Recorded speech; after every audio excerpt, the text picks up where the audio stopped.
Beni iyi dinle ateş parçası. Bu hayatta dimdik, ayakta durmak istiyorsan... Neydi kuralımız? Güçlü olacaksın. Gücünü merhametle harcamayacaksın. Gardını hiç indirmeyecek. O an gelmişse sana uzanan eli gözünü kırpmadan kıracaksın.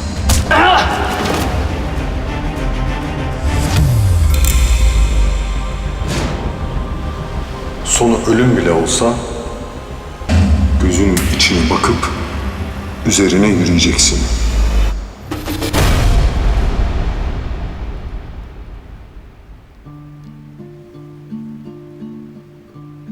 Ve bir daha düştüğünde ağlamak yok.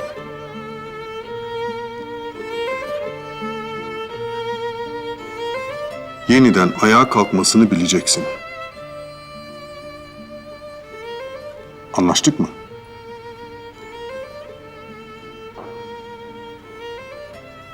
Geldik en önemli kuralımıza. Hiç kimseye güvenmeyeceksin. Özellikle de kadınlara. Kadınlar yılandır. En zararsızı annedir. O bile yeri gelir kendi evladını zehirler. Tamam mı aslan parçası?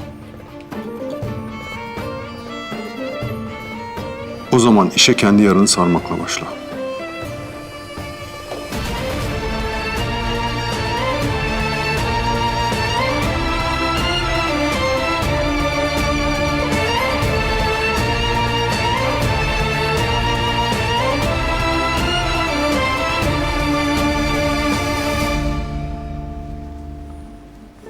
Ve yaralarını hiç kimseye gösterme.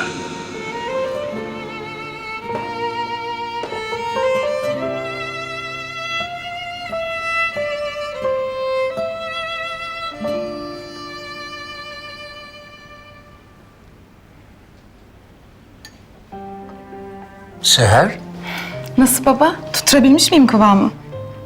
kızım bu aynı annenin yuvalaması olmuş. Onun tarifini kullandım çünkü. İyi ki aşçısı işi bırakınca senden yardım istemiş Selin. Antep yemeği nasıl yapılır görsün bütün İstanbul.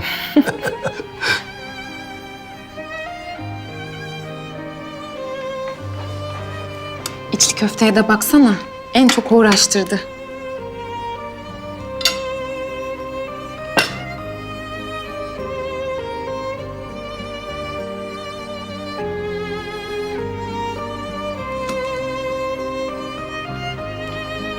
Ha işte bu. Puf sesi de geldi. Nefis.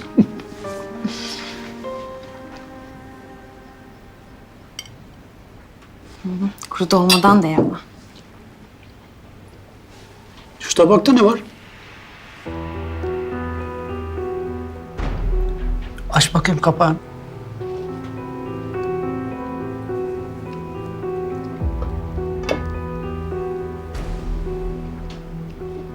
Kaldır gözüm görmesin. Baba. Bilerek yaptın değil mi? Evet, bilerek yaptım. Ablamın en sevdiği tatlı.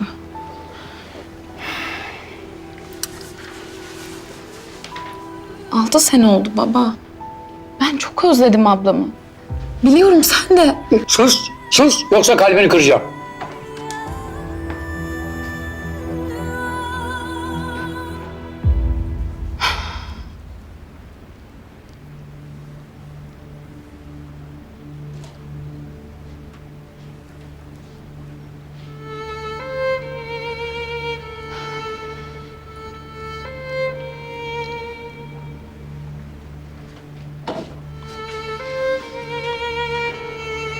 Baba.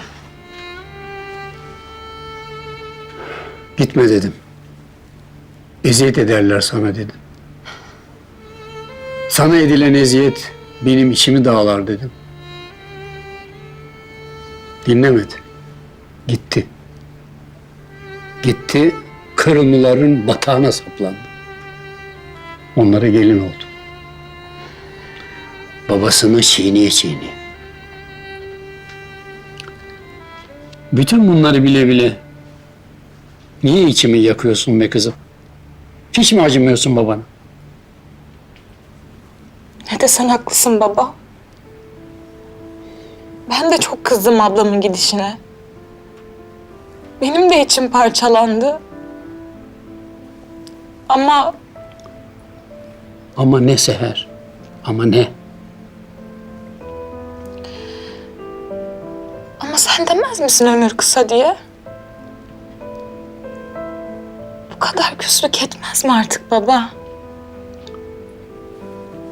Doğru. Ömür kısa. Yaradana can borcumuz var.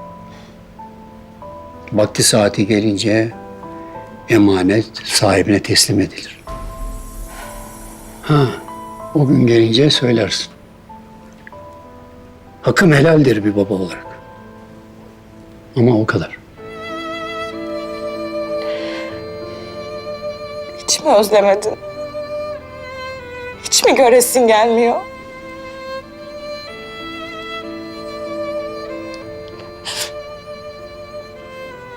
Ya torunun? O günahsız kuzunun suçu ne baba?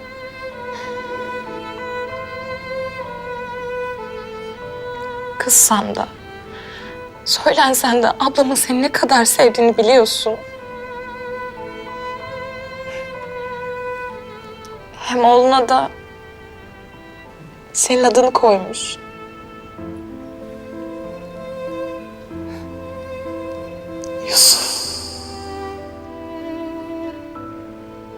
Yusuf, hadi aç ağzını. Bak sonra oyun oynayacağız. Annem yedirecekti. Ama annen ilaçlarını aldı. Uyuyor mu yine? Gidip bakayım, belki uyumuyordur. Yusuf'cum lütfen. Hadi aç ağzını. Bak yemezsen Yaman amcan çok kızacak bana.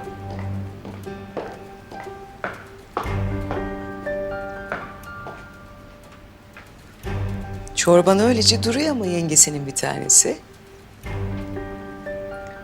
Ne yaptıysam yediremiyorum İkbal Hanım. Annesini soruyor.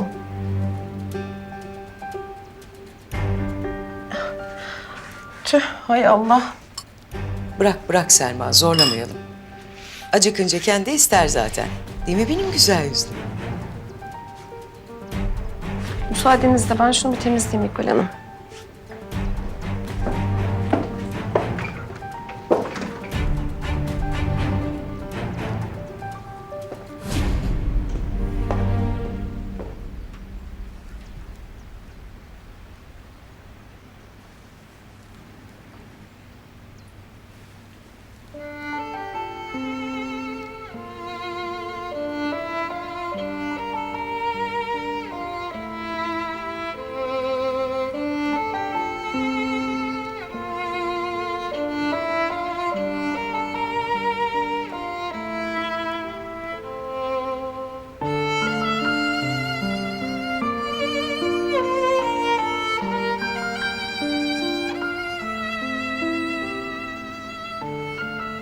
Anne.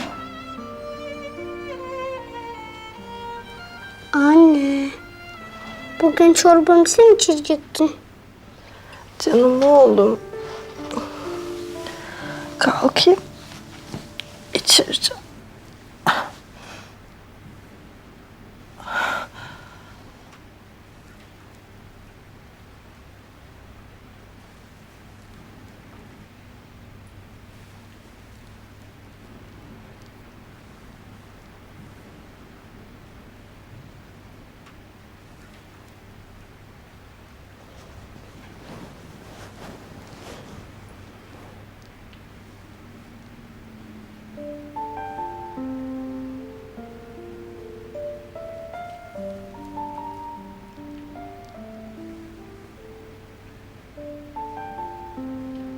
Anne.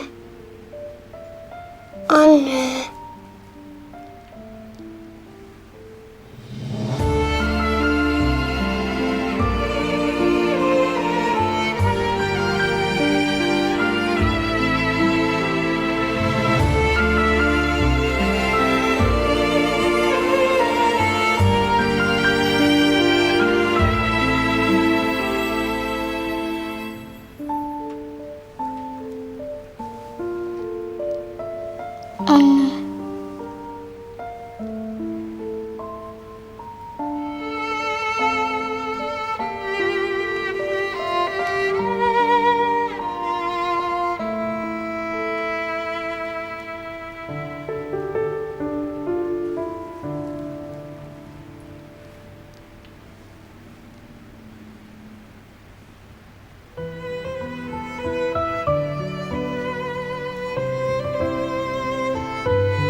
Alo.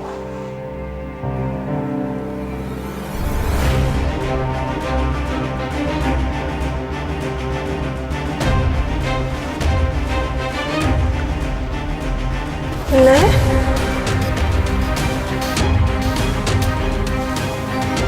Neredesin? Çık ortaya, neredesin dedim. Ah, mahvettin hayatımı. Nasıl yaparsın bunu bana? Çık dedim.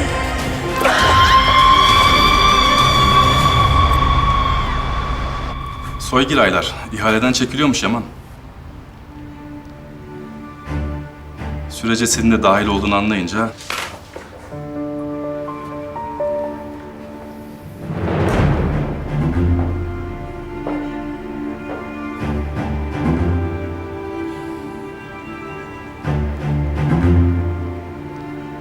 Bugün gelecek olan malları sen kontrol edersin dedim.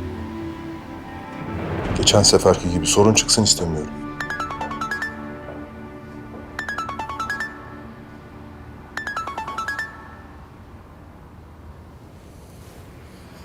Önemli bir şey mi? Ne kazası?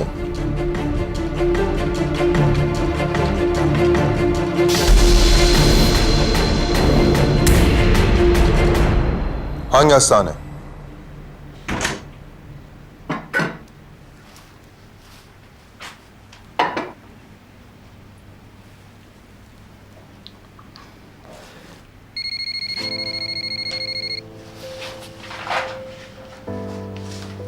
Alo.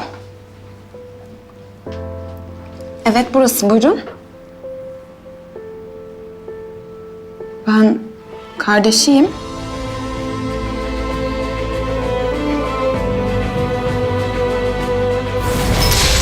Abla.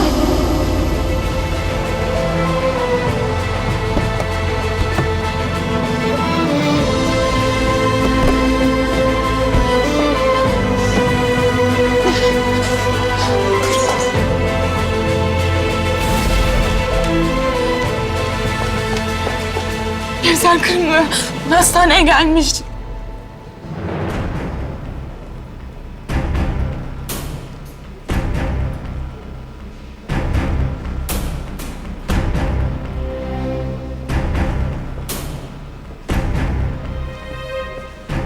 Yaman. Yaman. Yaman. Çok kötü oldu. Çok kötü oldu. Huzurumuz bozuldu. Tamam abi. Tamam. Sakin ol. Nasıl oldu olay? Trabzanlardan düştü. Düşmüş yani, ben görmedim. Adalet bulmuş yerde, öylece yatıyormuş. Kulağından da kan geliyormuş. Son günlerde 3'er 5'er alıyordu zaten sakinleştiricileri.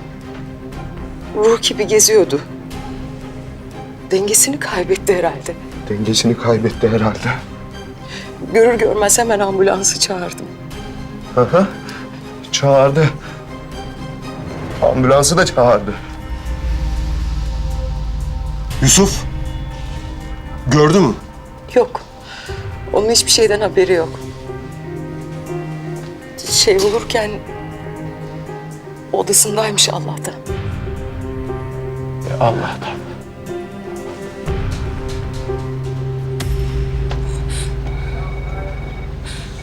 Kevser Kırımı demiştiniz değil mi? Evet evet. Hasta ameliyata alınmak üzere. Kaçıncı kat? -1.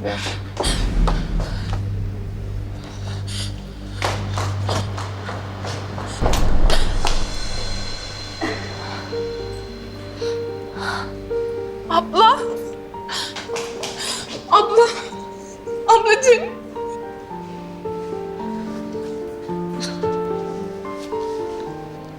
Seher. Abla yorma kendini. Bak ben buradayım. Babam Abla. Yorma kendini. haklıydı Seher. Abla. Şimdi bunları konuşmayalım. Sonra konuşuruz, olur mu? Abla, kardeş el ele çıkarız babamın karşısına. Yusuf'u da alırız hep yanımıza. Üçümüzü birden karşısında görünce baba... Söyle abla. Yusuf. Yusuf sana emanet.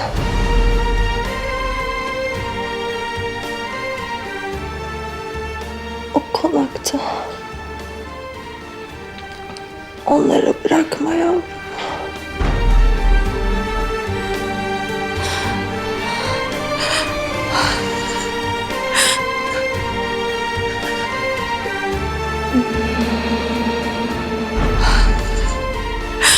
Abla! Abla! Müsaade edin lütfen. Müsaade edin. Acele edin. Abla!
Elimizden geleni yaptık ama maalesef kurtaramadık. Başınız sağ olsun.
Başınız sağ olsun.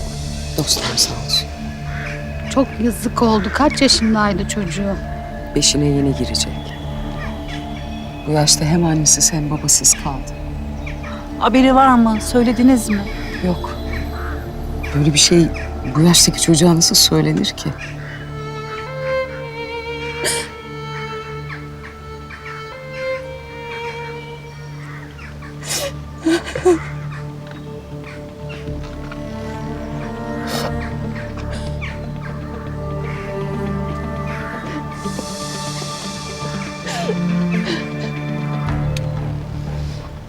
Başınız sağ olsun.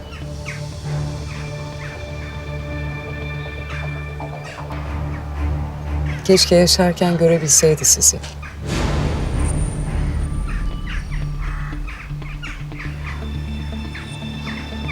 Ne diyebilirim ki? Hepimizin başı sağ olsun.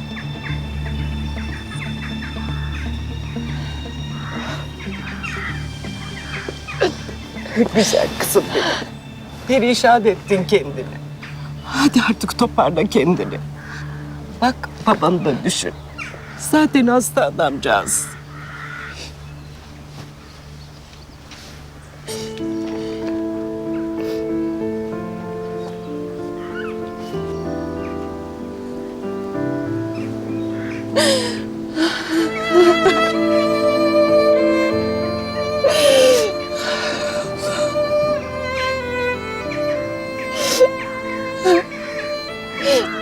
Biricik ablam.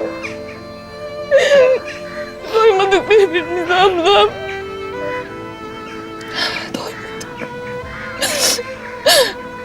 Doymadık birbirimize.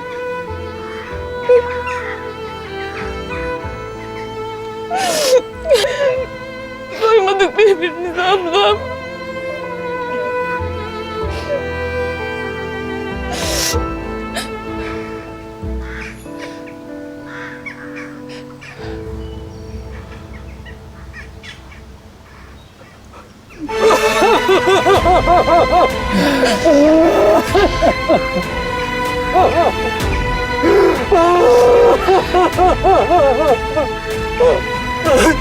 Kevser'im benim.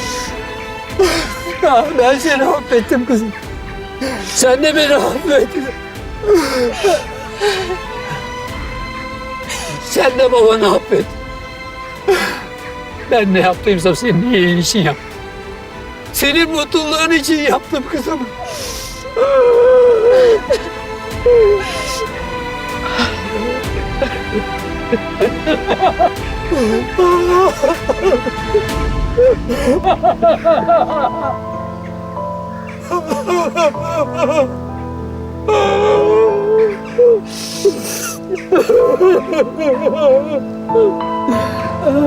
Kevser'im.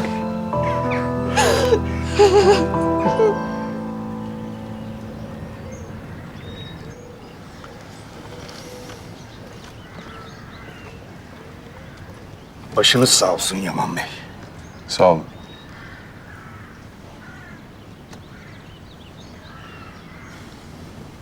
Mezarlıkta sorun çıkmadı ya. Çıkmadı. Her şey kontrolümüz altındaydı. Öyle de olmalı.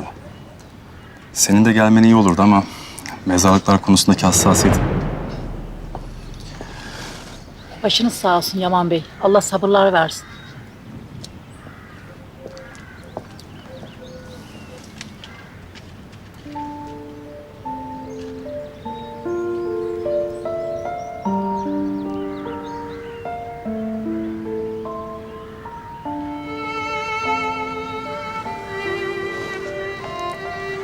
Yaman, Yusuf ne olacak? Ne olmuş Yusuf'a? Önce Yalçın abi, şimdi annesi. Annesiz kalan tek çocuk Yusuf değil. Abimin emaneti o bana.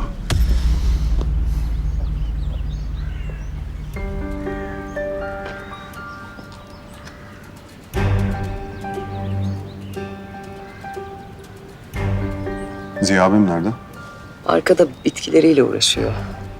Cenaze yüzünden işte biliyorsun. Siz konuklarla ilgilenin.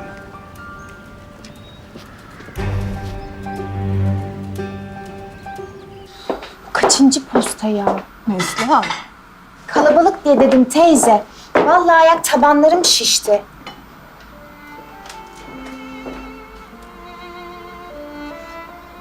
Niye geldiler ki? Kim onlar?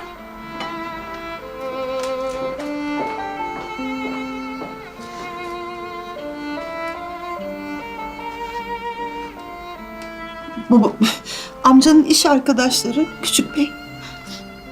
Toplantı için gelmişler. Annem niye hala gelmedi hastaneden? Hemencecik gelirdi. Hiç bu kadar kalmazdı. Yusuf'cuğum bak ballı sütün hazır. Tarçınlı kurabiye de var. Gel odamızda içelim.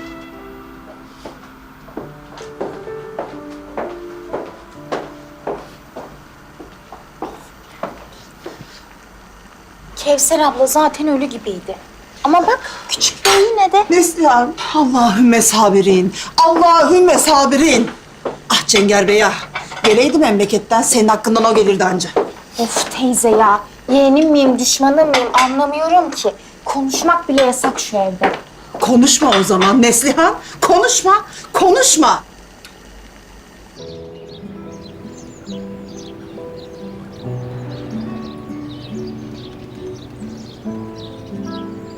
Gidiyorlar. Gidiyorlar. Gidiyorlar. Abi, Yaman. iyi misin? Neden buradasın? Gidiyorlar Yaman. Halde sen de tutamıyorsun ki. Habire bırakıp gidiyorlar.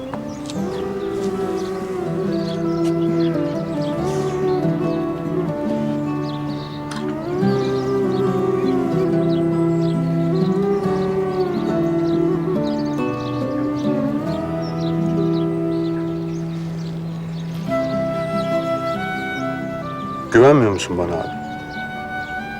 Niye gidiyorlar Yaman? Gitsinler. Ben varım yanında. Herkes gitse de ben gitmem. Gitmesinler. Hiç kimse gitmesin. Huzurumuz bozulmasın. Artık dursun böyle. Yetmedi mi Yaman? Ama Yaman gitmez. Yaman abisini bırakmaz. Yaman burada.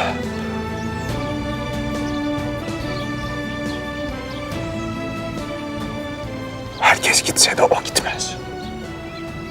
Gitmez.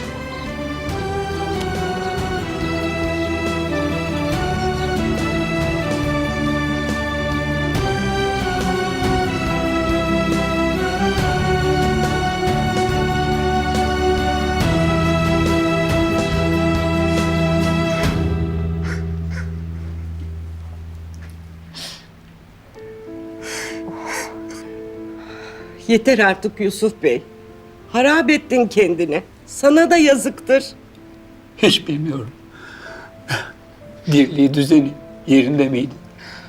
Bir derdi tasası var mıydı? Ne yedi? Ne içti? Nasıl yaşadı? Nasıl öldü?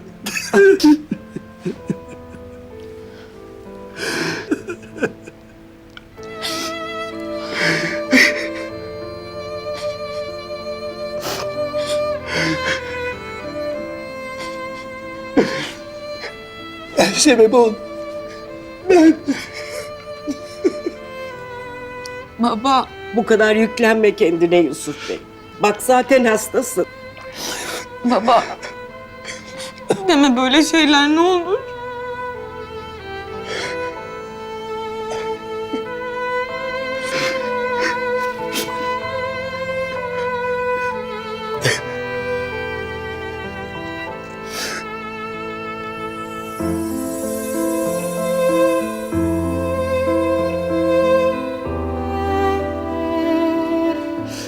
Bak baba. Bu kim biliyor musun? Torunum. Yusuf. Yusuf.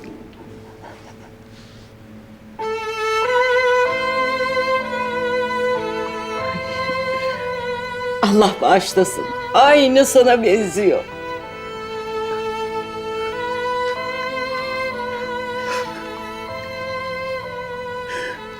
Ablam Yusuf'u bana emanet etti baba.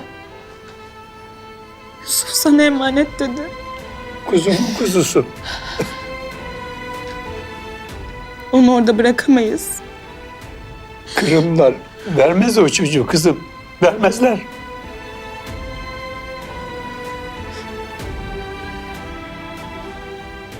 Alacağım baba.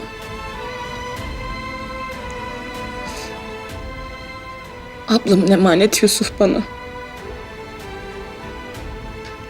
Bırakmam orada.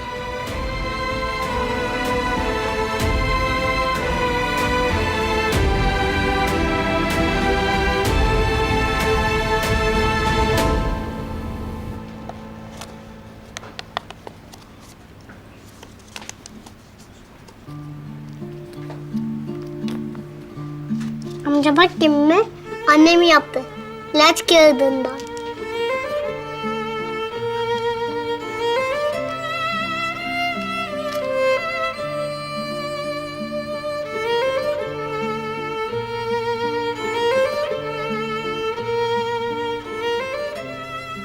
Senin kadar büyük olunca ben de annemi gibi yapacağım.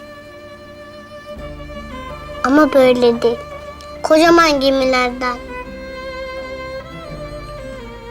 Bazen işler istediğimiz gibi gitmez ateş parçası.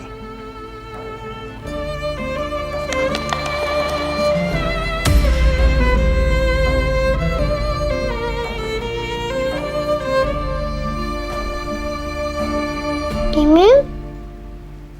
Ağlama sakın. Artık olmayan giden şeylerin ardından sadece zayıf insanlar ağlar. Peki biz ne yaparız?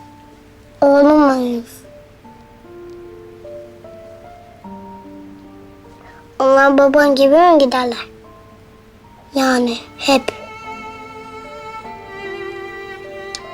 Abim yok ama ben varım. Senin yerin her zaman benim yanım. Benim annem de var.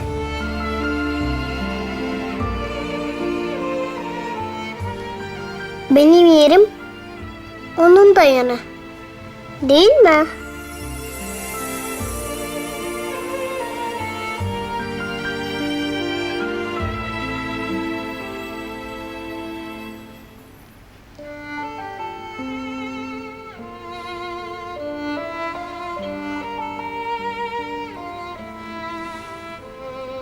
Geç oldu. Yat artık.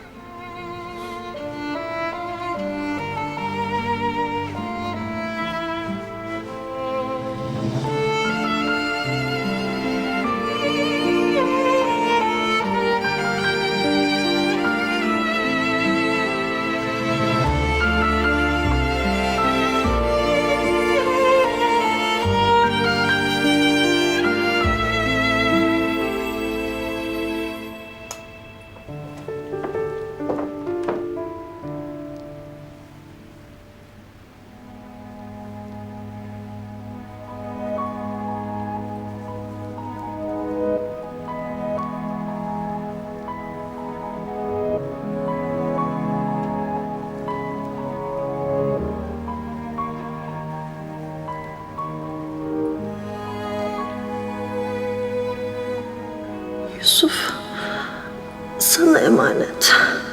Konakta. Onlara bırakma yavrum. Canım abla.